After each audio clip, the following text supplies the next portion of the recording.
Question number fourth के fourth parts आपको दे रखे हैं। क्वेश्चन नंबर में आप फोर्थ में सिर्फ यही बताना है फैक्टोरियस, यानी आपको इसके फैक्टर है। क्लियर? तो अब हम इसके फैक्टर बनाने के लिए सबसे इजी मेथड आपको समझा रहे हैं, ध्यान से पूरा समझना। एक क्वेश्चन आपको फैक्टोरियस का समझ में आ गया कि किस तरीके से हम इसको करते हैं फैक्टराइज, तो वही पूरा प्रोसेस 4 क्वेश्चन में, next, second, third and fourth में भी वही प्रोसेस है। एक को अच्छे से समझे ध्यान से। ये देखिए, आगे वाला पार्ट्स हमारा ए होता है, ये बी होता है और ये सी होता है। ध्यान से पहले समझिएगा, ए बी सी। ऐसे ही आप भी रेफर कीजिएगा कॉपी पे, तो आपको जैसे मैं रेफर समझा रही हूँ आप वैसे करेंगे तो आपको प्रैक्टिस हो जाएगी अच्छे से। तो हमने फर्स्ट पार्ट को ले लिया ए, माइनस के बाद जो सेकंड डिजिट है उसको ले लिया हमने बी, जो आपकी नेक्स्ट डिजिट है प्लस के बाद वो ले लिया मैंने सी। क्लियर?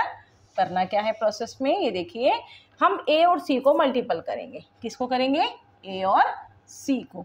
आपका ए कितना है? 12। आपको वेरिएबल नहीं देखना है, एक्स को नहीं देखना, जो एक्स के आगे की डिजिट है, वेरिएबल के आगे की डिजिट है आप वो देखेंगे जो आपका कांस्टेंट है। ठीक है, तो ये 12 है, ये 7 है आपका कांस्टेंट, और ये क्या है? 1। लेकिन हमें मल्टीप्लाई किसको करना है? ए और सी को। ए आपका 12 है और सी आपका 1 है।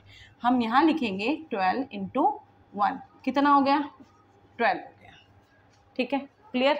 जरूरी नहीं है कि हाँ सी पार्ट सभी का 1 होगा। देखो इसमें 3 है, इसमें 4 है, इसमें 6 है, सब में अलग अलग है ना, तो अलग अलग का प्रोसेस वो अभी समझाते हैं। फिलहाल इसका देखेंगे। 12 और 1 को मैंने मल्टीपल किया, तो मल्टीपल करने पर कितना आंसर आया? 12 आया। क्लियर? 12 के 2 फैक्टर आपको ऐसे बताने। 12 किस किस से होता है आपका? आप सोचेंगे 4 3 जा भी 12 होता है, हमने लिखा 4 3 जा 12, 6 2 जा भी 12 होता है, 12 1 जा भी 12 होता है ना। ठीक है, अगर आप इनको मल्टीपल करेंगे दोनों को, तो आपका 12 और भी इस तरीके से 4 3 जा 3 4 जा भी हो सकता है, 6 2 जा 12 1 जा 12, बहुत सारे होते हैं मल्टीपल के। बट आपको सोचना क्या है? आपको ये सोचना है कि इस 12 के कौन से फैक्टर हम लें जिसका आंसर प्लस माइनस करने पर बी पार्ट्स आ जाए, मीन्स 7 आ जाए। देखिए, मैंने 4 और 3 को यदि प्लस किया तो आंसर कितना आ गया? 7। वो आना भी चाहिए, बी पार्ट्स मैच होना चाहिए। क्लियर? 6 और 2 को प्लस करें या माइनस करें 7 आएगा? नहीं आएगा, तो ये प्रोसेस नहीं है।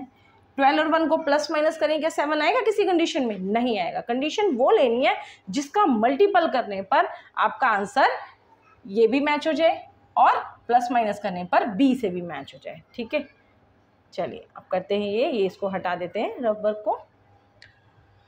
क्लियर हो गया? मैंने क्या लिया कि 4 3 जा 12 भी बन गया मेरा, और 4 3 को प्लस करने पर आपका आंसर 7 आ गया। अब क्वेश्चन में हम देखेंगे, यहाँ मैंने अभी पॉइंट लगाई है। ठीक है, किस तरीके से 4 और 3 को प्लस करके 7 लिखना है, 20 वाले से मैच हो गया, तो मेरा ये फैक्टर बिल्कुल राइट है। अब हम इसके ही लिखेंगे, आगे पीछे वाला ए और सी सेम रहेगा, बस इस 7 की जगह मुझे 4 और 3 लिखना है। ये देखिए, 12 x की 2 सेम एज इट इज, -7 ना लिख करके हम क्या लिखेंगे? -4x और -3x। मुझे 7 के 2 पार्ट्स बनाने थे, मैंने बना दिए। अब आप कहेंगे आप तो प्लस कह रहे थे तो 7 आया था, आपने माइनस लगा दिया। क्यों लगाया मैंने माइनस? क्योंकि बाहर माइनस है, ये साइन सेम रहता है। अगर बाहर माइनस है तो मैं अंदर माइनस ही लगाएंगे हम लोग। क्यों? क्योंकि माइनस माइनस ही तो प्लस होता है। रूल क्या कहता है? Minus minus plus. अगर आपने यहाँ प्लस लगा दिया तो ये तो 1 आंसर आ जाएगा, मुझे 1 थोड़ी आंसर लाना है। तो ये रूल हम, ये साइन हम अपने आप लगाते हैं, ये वाला। किसको देख के? बाहर वाले को देख कर। अगर मुझे प्लस करना था, 7 लाना था और बाहर हमारा माइनस है, तो अंदर क्या आएगा? माइनस ही आएगा, तभी तो प्लस बनेगा ना। बस इतना ध्यान रखना है कि ये हम अपने पास से लगाते हैं, अदरवाइज ये साइन सेम आएगा और ये पीछे वाला भी सेम आएगा। तो हम क्या लिखेंगे इसमें? +1। ठीक है, मैंने 3 पार्ट्स के 4 पार्ट्स कर दिए, 4 के 2 पार्ट्स एंड देन 2 पार्ट्स। इसके कॉमन निकाल लेंगे। कैसे निकालेंगे? सबसे पहले ये देखेंगे 4 और 12 किसकी टेबल में आता है। ऑब्वियसली 4 की टेबल में आता है, दोनों एक ही टेबल में आने चाहिए, 4 भी और 12 भी। तो किस में आता है? 4 में। तो हम लिखेंगे 4 इसका कॉमन। ठीक है, दोनों में ही x है, x1 x2, तो किसको लेंगे? छोटे वाले पार्ट्स को। ये भी कॉमन आ गया। ठीक, अब इस पूरे डिजिट को जब इससे कैंसिल करेंगे बच्चों को ना कई बार कॉमन निकालना नहीं आता, हम तो लिख देंगे 4 3 जा 12 3x इसका आ गया, इसको इससे कैंसिल किया 1 आ गया, लेकिन रफ वर्क में प्रॉपरली समझ जाए बच्चे, तो उसी चीज के लिए हम समझाते हैं कि बेटा रफ वर्क ध्यान से देखो, कॉपी पे आप उसकी प्रैक्टिस करो, तभी आपको क्वेश्चन आएगा। ठीक है, किसी भी 2 डिजिट का कॉमन निकालने के लिए सबसे पहले ये देखना है जो कांस्टेंट डिजिट है आपकी वो किसी एक टेबल में आती है, बिल्कुल आती है। किस में आती है? 4 में आती है। दोनों में x है, बिल्कुल है, एक x आपने कॉमन निकाल लिया इसका। ठीक है, अब क्या करना है, फर्स्ट पार्ट को फर्स्ट पार्ट से कैंसिल करेंगे रफ वर्क में। ये देखिए, ये ऊपर लिख लेना, ये नीचे लिख लेना। ठीक है, 4 3 जा 12, x को x से कैंसिल किया तो एक x भी तो आएगा, तो आंसर कितना आ गया? 3x। जिस बच्चे को कॉमन निकालना जनरल नॉलेज में ना आए तो इसलिए मैंने ये इजी मेथड आपको समझाया है। तो क्या लिखेंगे? 3x। ठीक है, क्लियर हो गया? ऐसे रफ वर्क आप करके इजीली देख सकते हैं। अब क्वेश्चन में 4x कैंसिल हुआ तो आंसर कितना आएगा? 1 आएगा। ये तो रफ वर्क कराने की जरूरत नहीं है, अगर दोनों सेम डिजिट है कैंसिल किया तो आपका 1 ही आंसर आएगा, साइन भी वही रहेगा जो आपने ऊपर लिखा है। अब इन दोनों में 1 और 3 किस टेबल में आते हैं? ऑब्वियसली 1 में ही आते हैं, तो 1 1 जा 1 1 3 जा 3, तो आपने सबसे पहले 1 लिख दिया, जो साइन यहाँ लिखा है वही साइन आप यहाँ भी लगाएंगे। ठीक है, x एक में है और एक में नहीं है तो ये तो कॉमन आएगा ही नहीं। अब क्या करेंगे? अब सोचेंगे कि माइनस तो मैंने लगा दिया, ठीक है, अब 1 को 3 से कैंसिल करेंगे, 1 3 को 3 से करेंगे तो 3 आंसर आएगा। करके देख लेना, ये देखो ऐसे लिखा है ना, 1 को 3 से कैंसिल करो तो 3 आएगा, x का x है तो क्या आ गया? 3x आ गया। 1 से किसी को भी डिवाइड करें आंसर तो वही आएगा। मैंने तो रफ वर्क करके दिखा दिया आपको, बट इसमें कोई जरूरत नहीं है इस वाले की तो, बट ये अच्छे से समझ लेना। ठीक है, तो मैंने 1 को इससे किया तो सेम डिजिट आती है, 1 को 1 से करेंगे तो तब भी 1 आएगा, लेकिन बाहर माइनस है तो अंदर का साइन चेंज हो जाएगा, माइनस लगाएंगे। और लगाने के बाद फिर अपने आप से वेरीफाई कर लेना, जो पहली ब्रैकेट में साइन होता है वही दूसरे में भी आता है, इतना ध्यान रख लेना। ये सेम साइन के होते हैं, अगर आपने इधर साइन प्लस का लगा दिया ऊपर वाले को देख के तो समझ जाना मैंने गलत किया है। देखो बाहर माइनस है तो अंदर का साइन चेंज हो जाएगा, प्लस की जगह माइनस आ गया, और ये दोनों इक्वेशन क्या हो गई? सेम। अब जब ये सेम हो गई तो सेम वाली इक्वेशन को तो आपको लिखना है 1 टाइम, ब्रैकेट क्लोज्ड, जो बाहर 4x - 1 है उसे अलग ब्रैकेट में लिखना है। ये आ गए फैक्टर आपके, बस यही करना है और कुछ नहीं करना है इस क्वेश्चन में, यही है इसके अंदर। क्लियर? कोई डिफिकल्टी तो नहीं है? ठीक है, अगर कोई प्रॉब्लम हो तो कमेंट्स में पूछना मुझसे, हम उसका आंसर देंगे।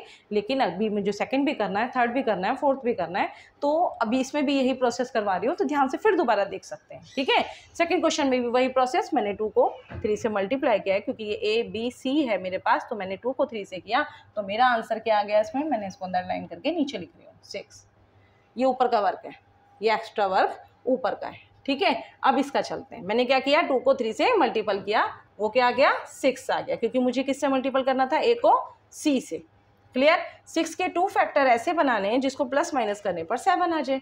वेरी सिंपल, 6 1 जा 6 ले लेंगे ना, 6 1 जा 6 लिया, अगर मैंने इनको प्लस किया तो मेरा आंसर 7 भी आ गया। बी पार्ट्स भी वेरीफाई हो गया, बी पार्ट्स भी वेरीफाई होना जरूरी है। मल्टीपल करें तो ये आंसर आना चाहिए, इन दोनों को प्लस करें तो बी पार्ट्स 7 आना चाहिए। क्लियर? चलिए 7 के 2 पार्ट्स करेंगे, क्या? 6 और 1, 2x same plus 6x plus x plus 3। मैंने 7 के 2 पार्ट्स ये लिख दिए यहाँ पे, 6x और 1x लिखते नहीं, सीधे x लिखेंगे आप। क्लियर? अब वही प्रोसेस, इन दोनों का कॉमन और इन दोनों का कॉमन आपको निकालना है, साइन तो सेम है। अब कैसे निकालेंगे कॉमन? वही 2 और 6 किसकी टेबल में आते हैं? 2 की टेबल में आते हैं। दोनों में x है, बिल्कुल है, कॉमन आ गया आपका। आपने इसको इससे कैंसिल किया, देखो 2 से 2 कैंसिल हो जाएगा पूरा, x को x से करेंगे, एक x बचेगा, तो वो कहाँ आ गया? बाहर आ गया। आप रफ वर्क में ऐसे कैंसिल करके देखना जैसे मैंने ये समझाया। ठीक है ना, ये रफ वर्क है, इसको आप अच्छे से समझ के करेंगे क्वेश्चन। चलिए अब इसको कैंसिल किया, x बचा, जब 2x को 6x से कैंसिल करेंगे तो क्या आंसर आएगा? 3 आएगा। कैसे? करके देख लेना, 6x और 2x, x से x गए, 2 से 6 गया, आपका आंसर 3 आ गया। वही आएगा ना, 2 3 जा 6, तो आपने लिख दिया 3। अब बात आती है इसकी, इसका तो हो गया पैटर्न खत्म। अब इसकी बात, x और 3 है, आप कहेंगे कि कोई इसमें टेबल ही नहीं है तो किस तरीके से कॉमन निकालें? अरे 1 तो है ना, 1 और 3 का क्या कॉमन आएगा? 1 ही आएगा। 1 में 1 भी आता है, 3 भी आता है, तो हम +1 ले लेंगे। जब 1 को इनसे कैंसिल करेंगे तो ये तो सेम डिजिट आएगी, उसको ऐसे ही लिखेंगे। देखो दोनों ब्रैकेट फिर लिखने के बाद देख भी लेना, क्या सेम है? बिल्कुल सेम है। तुम्हारा क्वेश्चन यहाँ तक तो ठीक है, कोई इसको गलत नहीं कह सकता।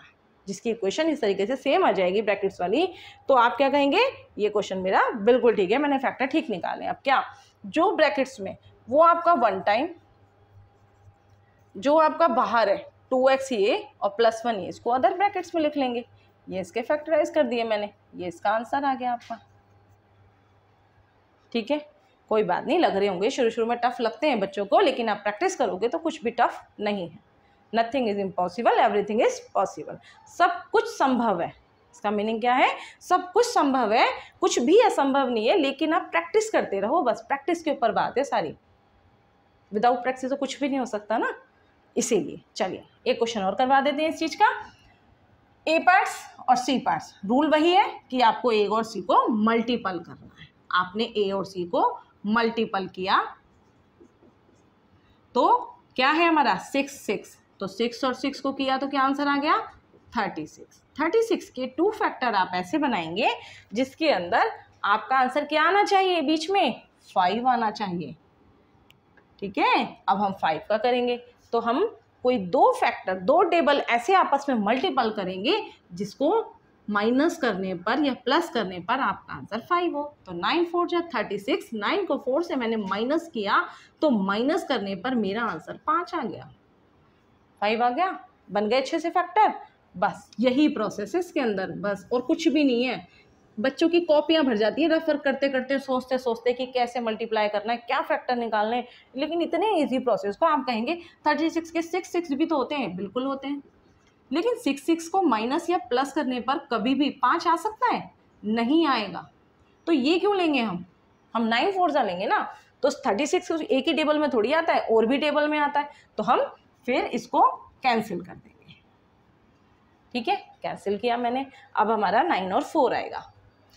आगे की डिजिट सेम, 6x² प्लस 9 और 4 लेना है 9x 4x। पहले सोचना है हमें ध्यान से, यहाँ का साइन बाद में लगाएंगे, पहले सोचना है मुझे करना क्या था, मुझे माइनस करना था, तभी 5 आया था। ठीक है, प्लस बाहर है तो हम अंदर माइनस लगा सकते हैं, क्योंकि ये साइन तो हम अपनी मर्जी से लगा रहे हैं, ये सेम रहेगा, पीछे का भी सेम रहेगा, बस एक यही साइन तो अपनी मर्जी से लगाए।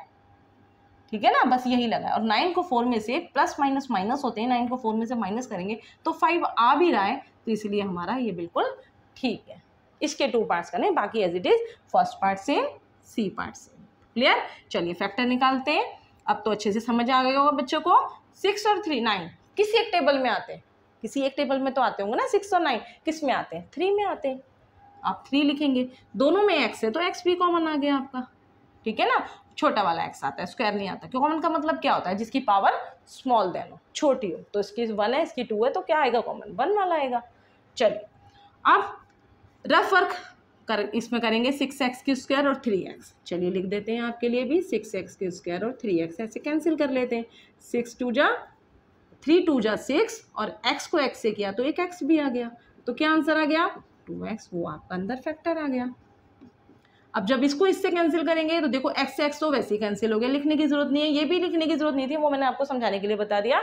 अब देखिए x से x कैंसिल हो गया, 3 को 9 से किया तो क्या आंसर आएगा 3 3 जा 9। क्लियर, अब minus as it is same ऐसे ही रहेगा। 4 और 6 की टेबल में आते हैं, 2 की टेबल में आते हैं। जब 2 की टेबल में आते हैं, एक में x है दूसरे में x नहीं है, तो कॉमन निकलेगा, नहीं निकलेगा। तो क्या करेंगे, इसको इससे इसी प्रोसेस से कैंसिल कर देंगे। अब देखो मैं डायरेक्ट कर रही हूँ, 2 की टेबल में 4 आता है, बिल्कुल आता है, 2 2 जा 4। इसमें x नहीं है, इसमें x नहीं है, लेकिन इसमें x नहीं है, लेकिन इसमें तो है ना, तो वो तो आएगा। आप रफ वर्क में करके इधर देख लेना।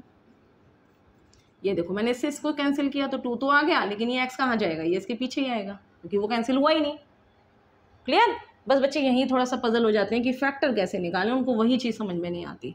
अब देखो बाहर माइनस है ना, तो ये minus same as it is तो उतरेगा नहीं, तो ये क्या हो जाएगा चेंज। बस माइनस के प्रोसेस में होता है, प्लस में ऐसा कुछ नहीं होता। अगर बाहर प्लस है तो अंदर का साइन सेम भी रहता है, लेकिन कब चेंज होता है, जब बाहर माइनस होता है तो प्लस नहीं आएगा, वो साइन चेंज हो जाएगा, वो माइनस हो जाएगा। वही प्रोसेस इसमें किया है मैंने। अब मैं 2 को 6 से कैंसिल करूंगी तो क्या आंसर आएगा 2 3 जा 6। क्लियर, चलिए अब देखो क्या मैच करना है, मैंने क्या बताया, दोनों ब्रैकेट की इक्वेशन, दोनों ब्रैकेट के साइन मैच कर लेना। अगर ये आपके साइन मैच है, बिल्कुल परफेक्ट है, तो आपका आंसर गलत नहीं है। कोई भी बच्चा कुछ भी कहे कि हाँ आपका आंसर गलत है, हमारा ये था, आप अपने पे कॉन्फिडेंस रहेंगे। क्योंकि मैथ्स एक ऐसी चीज़ है कि कॉन्फिडेंस से काम चलता है, इसमें आपको इसमें वेरीफाई हो जाओगे कि नहीं मेरा क्वेश्चन गलत नहीं हो सकता। ठीक है ना, मैंने पहचान भी आपको बता दी कि हमारा क्वेश्चन गलत इसलिए नहीं हो सकता क्योंकि ये सेम ऑटोमेटिक सेम आते हैं, ये ऑटोमेटिक। ठीक है, तो आपका फुल कॉन्फिडेंस के साथ आप क्वेश्चन को सॉल्व करेंगे। चलिए नेक्स्ट क्वेश्चन। नेक्स्ट क्वेश्चन भी इसी तरीके से 3 और 4 को मल्टीपल करेंगे तो क्या आंसर आएगा 12। 12 के 2 फैक्टर बनाने। अब तो बच्चों को अच्छे से आ गया होगा समझ में कि मैंने a को c पार्ट से मल्टीपल किया, 3 4 जो 12 आ गया। 12 के 2 फैक्टर ऐसे बनाने जिसका आंसर क्या आएगा 1 आएगा। कितना आएगा 1 आएगा। अब आप इस 12 के कुछ ऐसे फैक्टर बताएं कि जिससे आपका आंसर 1 आ जाए। तो क्या आएगा 4 3 जा 12 आएगा, 4 3 जा 12। लेकिन मैं इन दोनों को माइनस कर दूंगी तो आंसर क्या आएगा 1 आएगा। तो वो 1 तो मुझे लाना ही था क्योंकि जिसके आगे कोई डिजिट, वेरिएबल के आगे कुछ साइन नहीं होता, कुछ इक्वेशन नहीं होती, डिजिट नहीं होती, तो वो क्या होता है 1 ही तो होता है। आ गया मेरा 1। तो हम 12 के फैक्टर क्या लिखेंगे 4 और 3 लिखेंगे। ईजी है ना। चलिए अब तो करते करते ईजी लग रहा होगा, लग भी रहा होगा कि नहीं ऐसे क्वेश्चन हम और भी करके देखें, प्रैक्टिस करो। ये नहीं कि 4 ही क्वेश्चन है इसमें तो हम ये 4 ही करेंगे बस खत्म। ऐसे बहुत सारे क्वेश्चन हैं, आप उसके अकॉर्डिंग भी कर सकते हैं। चलिए अब करते हैं स्टार्ट। 3x सेम माइनस इसी x के 2 फैक्टर मैंने अभी भी बताए 4 और 3 है। 4 यहाँ लिखेंगे, 3 यहाँ लिखेंगे, दोनों के पीछे x भी लिखेंगे। लेकिन मुझे इन दोनों को क्या करना था माइनस करना था। ऑलरेडी मैं माइनस का साइन आगे लगा चुकी हूँ। तो यहाँ क्या आएगा प्लस। मैंने फिर बताया कि ये साइन हम अपनी मर्जी से लगाते हैं। कब जब इक्वेशन को समझ जाते हैं कि सिचुएशन क्या है। मुझे माइनस करना था, ऑलरेडी माइनस है, अगर मैंने यहाँ भी माइनस लगा दिया वो तो प्लस बन जाएंगे। माइनस माइनस प्लस, तो वो 7 थोड़ी लाना मुझे तो 1 लाना है, तो वो हो गया माइनस। ठीक है, ये देखिए सेम साइन के संग आएंगे। सब में एक ही पैटर्न यूज किया है मैंने, कुछ अलग नहीं किया, कोई रट्टाफिकेशन नहीं, सब चीज़ों का रफ वर्क जैसे समझा रहे हैं। क्लियर। चलिए अब फैक्टर, इनके फैक्टर निकालेंगे, पीछे वाले 2 के फैक्टर निकालेंगे, कॉमन निकालेंगे सॉरी। तो कॉमन कैसे निकलेंगे 3 और 4 किस टेबल में आता है 1 की आता है, 1 लिखने की जरूरत नहीं है। तो क्या लिखेंगे x कॉमन आ गया स्मॉल देन पावर के साथ। 3x वही 3x की स्क्वायर और x, 3x की स्क्वायर और x, इस x को मैंने x से कैंसिल किया तो x आ गया। अब ये 3 बचा और ये x बचा तो 3x आ गया। अब एक x को 4x से ऐसे ही कैंसिल किया तो x गया, क्या बचा 4 बचा आपका। यही बचेगा ना, उसको लिखने की जरूरत नहीं है ना, समझ में आ गया। 4x अपॉन में x से x कैंसिल तो 4 आ गया। जब आप भी करने लगोगे ना प्रैक्टिस तो आपको इस रफ वर्क की जरूरत नहीं पड़ेगी, आपको मुझे याद रहेगा सब चीज़ें, आप ऐसे ही कर लोगे ये सब चीज़ें। चलिए 3 और 4 का कॉमन क्या आ गया 1 आ गया। x इसमें नहीं लेंगे, कोई बात नहीं। अब इसको 1 से इन दोनों से ऐसे कैंसिल करेंगे तो आंसर तो वही आना है, करने में टाइम वेस्ट क्यों करें, हम ऐसे ही लिख लेंगे। अब माइनस, देखो बाहर प्लस है ना तो अंदर का साइन कोई फर्क नहीं पड़ता, जो है वही रहेगा। अगर माइनस होता यहाँ तो ये क्या हो जाता प्लस, चेंज हो जाता, मीन्स ये ध्यान रखना। अब देखो ब्रैकेट से ये भी 3x - 4 3x - 4 सेम आ गई ना। ठीक है, तो हम अपने में वेरीफाई है कि मेरा क्वेश्चन तो गलत हो ही नहीं सकता, मैंने फैक्टर बहुत अच्छे से बनाया। x + 1